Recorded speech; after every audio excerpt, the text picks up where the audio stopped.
उपमुख्यमंत्री आणि राष्ट्रवादी काँग्रेसचे अध्यक्ष अजित पवार यांचा 28 जानेवारी 2026 रोजी बारामतीत विमान अपघातात अकाली मृत्यू झाला. आदरणीय दादा गेले हे अजूनही कुणाचंच मन मानायला तयार नाही. आज त्यांचं निधन होऊन आठवडा उलटून गेला. मात्र आता त्यांच्या अपघाती मृत्यूला घेऊन राष्ट्रवादीच्या नेत्यांकडून आणि विरोधकांकडून अनेक प्रश्न आणि संशय उपस्थित केले जात आहेत. राष्ट्रवादीचे आमदार अमोल मिटकरी यांनी देखील एक नवीन माहिती दिली आहे.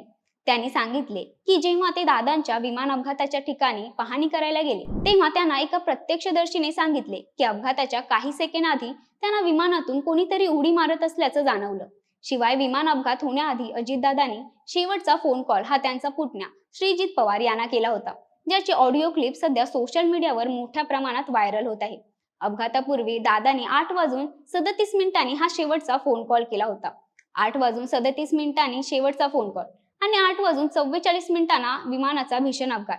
या शेवटच्या 6 मिनिटात नेमकं काय झालं सविस्तर जाणून घेऊयात या व्हिडिओतून.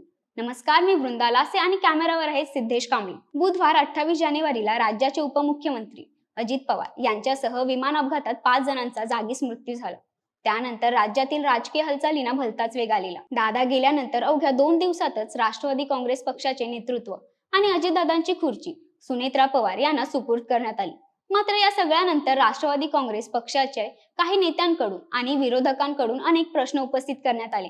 आता अजित पवार यांचा पुतण्या श्रीजित पवार यांनी माध्यमांना सांगितल्याप्रमाणे अजित पवार यांनी सकाळी 8:37 त्यांना कॉल केला होता. दादा 8:38 पर्यंत त्यांच्याशी बोलत होते आणि 8:44 दादांचं विमान क्रॅश झालं.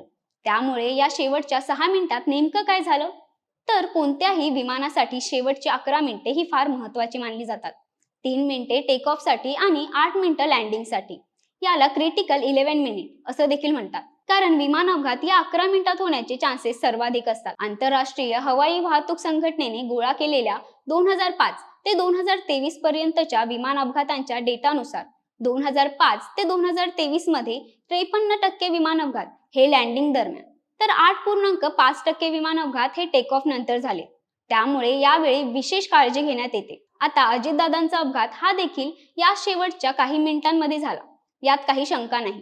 कारण फ्लाईट डेटा रडारनुसार अजितदादा ज्यावेळी फोनवर बोलत होते त्यावेळी विमान बारामती विमानतळाच्या धावपट्टीच्या वर होतं आणि पुढच्या 6 मिनिटात विमानाने बारामती विमानतळ परिसरात एक गिरकी मारली. शिवाय फोन कॉलमध्ये दादांचा आवाज व्यवस्थित आहे, याचा अर्थ 8:38 पर्यंत विमानात कुठलाही फॉल्ट होता असं म्हणता येणार नाही. जेव्हा विमान हवेत उंच असतो तेव्हा काही तांत्रिक अडचण आल्यास त्या अडचणीवर मात करण्यास पुरेसा वेळ आणि उंची उपलब्ध असते. मात्र टेक ऑफच्या वेळी काही तांत्रिक बिघाड झाल्यास तो सुधारण्यासाठी वैमानिकाकडे फक्त काही सेकंड असतात.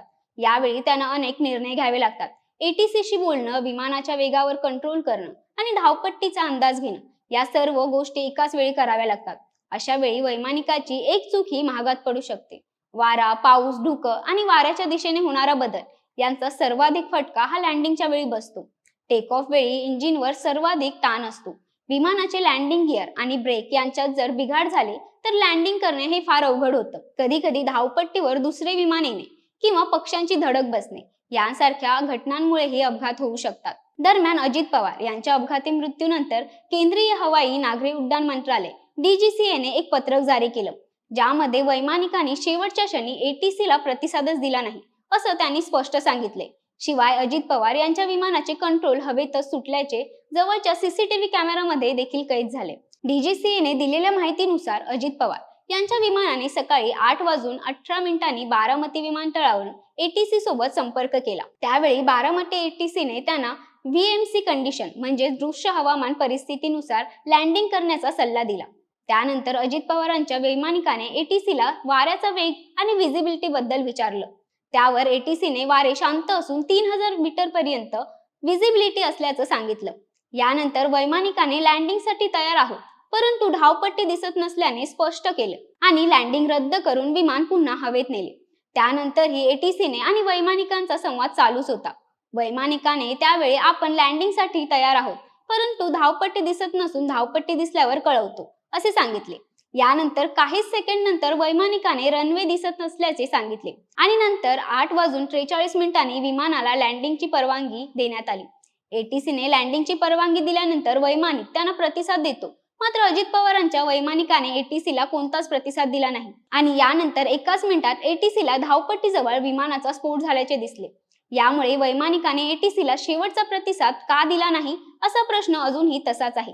दरम्यान या अपघाताबाबत डीजीसीए कडून चौकशी सुरू असून ब्लॅक बॉक्स व तांत्रिक तपासणीनंतरच अपघाताचे खरे कारण स्पष्ट होईल। तोपर्यंत याबद्दल तुम्हाला काय वाटतं कमेंट करून नक्की सांगा। धन्यवाद।